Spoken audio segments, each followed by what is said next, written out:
നമസ്കാരം. മാന്യ പ്രേക്ഷകർക്ക് കേരള ജ്യോതിഷത്തിലേക്ക് സ്വാഗതം. ജനന തീയതിയും ജനിച്ച സമയവും കണക്കിലെടുത്ത് ഗണിച്ച് ജാതകമുണ്ടാക്കി ഫലം പറയുന്നതാണല്ലോ പാരമ്പര്യ രീതിയിലുള്ള ജ്യോതിഷ പ്രവചനം. ഇവിടെ ജനന സമയത്തിന് വലുതായ പ്രാധാന്യമുണ്ട്. സമയത്തിൽ അല്പം പോലും മാറ്റം വന്നാൽ ഫലത്തിൽ വലുതായ മാറ്റം വരും. അതുകൊണ്ട് തന്നെ കറക്റ്റ് സമയം അറിയാത്ത വ്യക്തികൾ ഫലം അറിയുവാനാകാതെ ഒരുപാട് കഷ്ടപ്പെടാറുണ്ട്. അവർക്ക് ഏറ്റവും സഹായകമായ മാർഗമാണ് സംഖ്യാജ്യോതിഷം.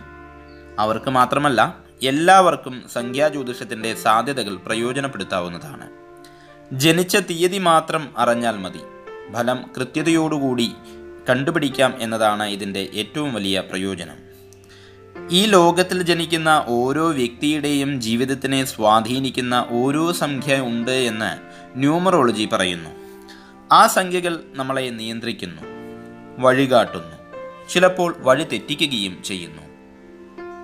തനിക്ക് വിധിക്കപ്പെട്ട ആ സംഖ്യയെ അറിഞ്ഞാൽ പ്രശ്നങ്ങളെയെല്ലാം തന്നെ തീർത്ത് സുഗമമായി മുന്നേറുവാനുള്ളതായിരിക്കുന്ന വഴികൾ കണ്ടുപിടിക്കാൻ കഴിയും എന്ന് പറയും. അതുകൊണ്ട് തന്നെ ഓരോരുത്തരും അവരവരുടെ ഭാഗ്യസംഖ്യയും ജന്മസംഖ്യയുമെല്ലാം തന്നെ അറിഞ്ഞിരിക്കുന്നത് നല്ലതാണ്. ജ്യോതിഷത്തിൽ നവഗ്രഹങ്ങളെ അടിസ്ഥാനമാക്കി ഫലം പറയുന്ന ക്രമത്തിൻ്റെ മാതൃക തന്നെയാണ് ന്യൂമറോളജിയിലും പിന്തുടരുന്നത്. എങ്കിലും ഭാരതീയ ജ്യോതിഷത്തിൻ്റെ അത്ര കണ്ട് സങ്കീർണത ഇതിനില്ലാത്തതുകൊണ്ട് ഏതൊരു വ്യക്തിക്കും അല്പം മിനക്കെട്ടാൽ ന്യൂമറോളജി പഠിക്കുവാനും പ്രയോഗിക്കുവാനും കഴിയും എന്നുള്ളത് ഇതിൻ്റെ ജനസമ്മതി വർദ്ധിപ്പിക്കുന്നു. സംഖ്യാശാസ്ത്രം പേര് പോലെ തന്നെ സംഖ്യയുമായി ബന്ധപ്പെട്ടിട്ടുള്ളതാണ്.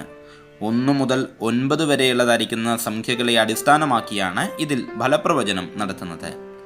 തീയതിയും പേരിനെയുമെല്ലാം തന്നെ കണക്കിലെടുത്ത് ഫലപ്രവചനം നടത്തുന്ന ഈ ശാസ്ത്രം അറിഞ്ഞു വയ്ക്കുന്നത് വളരെയധികം നല്ലതാണ്. സംഖ്യാജ്യോതിഷത്തിൽ ജന്മനക്ഷത്രത്തിന് പ്രസക്തിയില്ല. ഇത് പൊതുവിൽ 3 വിധത്തിലാണ് ഫലനിർദ്ദേശം തരുന്നത്: ജന്മസംഖ്യ, വിധിസംഖ്യ, നാമസംഖ്യ. ഇത് എങ്ങനെയാണ് കണ്ടുപിടിക്കുക എന്നുള്ളതും ഫലനിർദ്ദേശം എങ്ങനെ നടത്തണമെന്നുള്ളതും വിശദമായി ഇനി വരും വീഡിയോയിൽ കൂടി നമുക്ക് മനസ്സിലാക്കാം. നന്ദി, നമസ്കാരം.